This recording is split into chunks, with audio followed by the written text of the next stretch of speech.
RER, information. Et nous retrouvons tout de suite le journal présenté par Éric Michel. Bonjour. Bonjour à tous. Journée décisive pour les jeunes du port. Toute la semaine dernière, ils ont manifesté dans les rues de la cité maritime pour réclamer du travail. Une réunion est programmée dans la journée entre la municipalité, le Pôle emploi et les manifestants. Ces derniers espèrent une solution. Et pour mettre la pression, ces jeunes bloquent maintenant depuis 7 heures le rond-point du Sacré-Cœur. Circulation impossible et gros embouteillage sur ce secteur. Pas de barrage de route, mais barrage des politiques. C'est la promesse faite hier par l'association des Réunionnais contre la pauvreté. Elle dénonce toujours le blocage par la région des 700 contrats qui lui ont déjà été attribués par l'État, en plus des 900 contrats que Pôle emploi a annoncé mettre à la disposition de la collectivité. Nous en sommes à 1600 contrats, ce qui est plus que le quota de l'an dernier au premier semestre, indique Jean-Hugues Rattenon.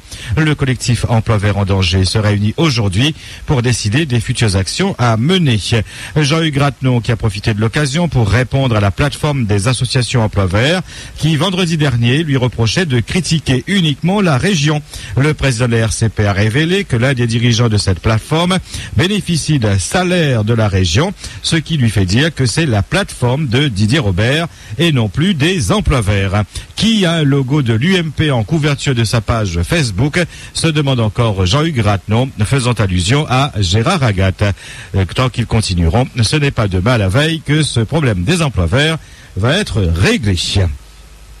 Changement dans la continuité à la Chambre d'agriculture. Dans la matinée, les élus des dernières élections se réuniront en assemblée plénière pour désigner le président de la Chambre verte. Grande gagnante, la CGPER occupera bien évidemment le fauteuil. Jean-Yves Minacci, le président sortant atteint par la limite d'âge, cédera le poste à Jean-Bernard Gontier, un fidèle parmi les fidèles. Jean-Bernard Maracha occupera le fauteuil de premier vice-président. Jean-Yves Minacci sera lui deuxième vice-président. Rythme scolaire. Dans un communiqué, la FCPE applaudit la décision du ministre de l'Éducation nationale, Vincent Peillon. Elle enjoint vivement les autres communes à suivre l'exemple de Saint-Benoît et de Saint-Paul, qui ont déjà annoncé qu'elles vont mettre en place la semaine des 4 jours et demi, la semaine la plus équilibrée pour les enfants, précise la FCPE. Le décret sur l'organisation du temps scolaire dans les écoles maternelles et élémentaires est paru au journal officiel depuis le 26 janvier. Il enterre enfin la semaine des 4 jours, exception française décriée par tous, rappelle la Fédération des parents d'élèves. Elle appelle les parents à demander la mise en place d'un comité de pilotage du projet d'organisation du temps éducatif. En réformant les rythmes, il s'agit bien de mieux étaler le temps scolaire sur toute la semaine. Nul besoin d'une coupure en milieu de semaine pour améliorer les apprentissages. Il faut baisser le nombre d'heures de classe par jour. Les devoirs ne doivent plus alourdir les journées des enfants. Le travail scolaire doit être fait en classe sous la conduite des enseignants, argumente la FCPE, qui attend à présent l'aménagement des temps au collège et la refonte du calendrier scolaire. RER.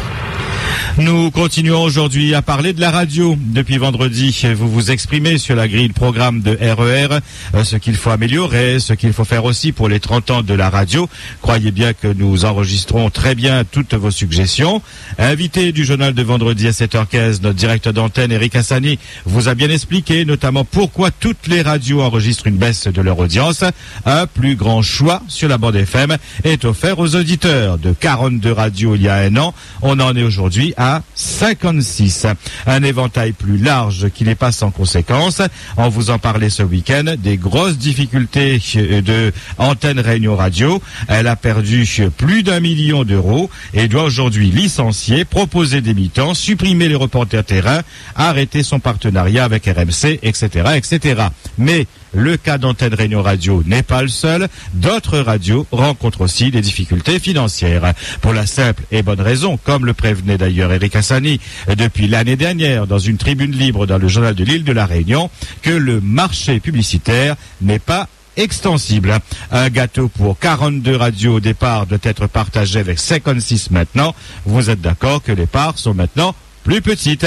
De plus, dans un contexte économique moribond, les entreprises revoient à la baisse les budgets de communication.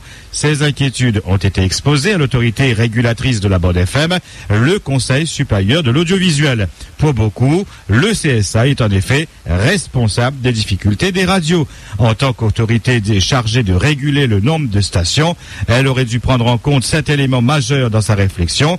Comment ses membres pouvaient-ils penser que passer de 42 à 56 radios n'aurait aucune conséquence pour celles qui sont déjà inscrites dans le paysage radiophonique réunionnais, à moins que le but recherché est de tuer les radios existantes. C'est moins gros doigt, c'est plus une frappe chirurgicale, comme l'on dit.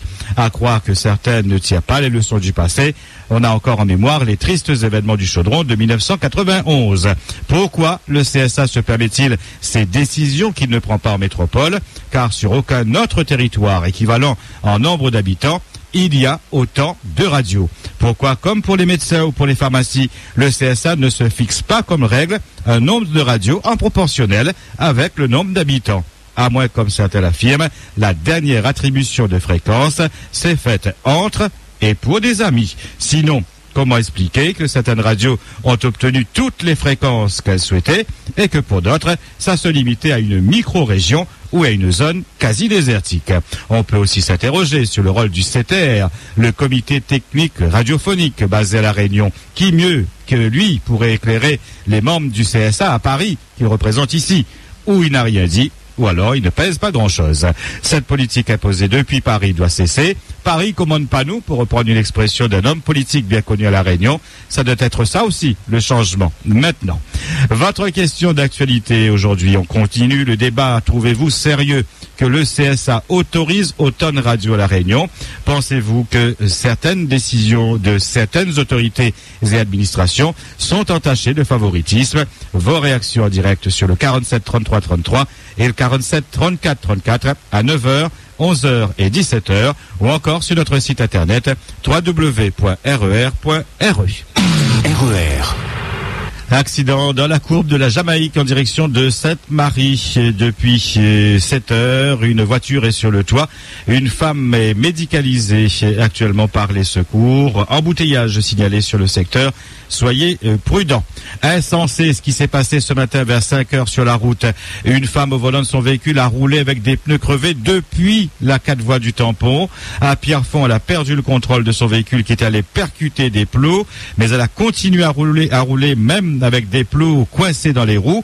Malgré les étincelles et les flammes qui en réchappaient, la conductrice a poursuivi sa route jusqu'à ce que la voiture s'enflamme totalement du côté de la station de l'Étang Salé. Fort heureusement, la conductrice n'a pas été blessée. Le véhicule, en revanche, est totalement détruit. 2 cadavres découverts hier à Saint-Pierre. C'est un homme d'une 50aine d'années qui a été retrouvé sans vie chez lui dans la rue Eugène Daillot à Basse-Terre. À la Plaine des Caves, c'est le corps d'un homme de 42 ans qui a été découvert à son domicile, chemin Petite Ferme. Dans les 2 cas, il s'agirait de mort naturelle. Un incendie a totalement détruit une maison hier après-midi à la rivière du Maléba à Saint-André. Fort heureusement, les parents et les 3 enfants de 11, 7 et 3 ans étaient absents au moment du sinistre. Cette famille a tout perdu et les services sociaux de la mairie ont été sollicités. Une nouvelle session d'assises s'ouvre aujourd'hui.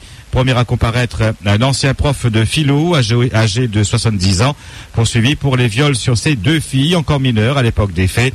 L'accusé reconnaît uniquement des caresses déplacées pour, dit-il, et je le cite, un apprentissage du plaisir. Fin de citation. Le procès doit durer jusqu'à demain. RER.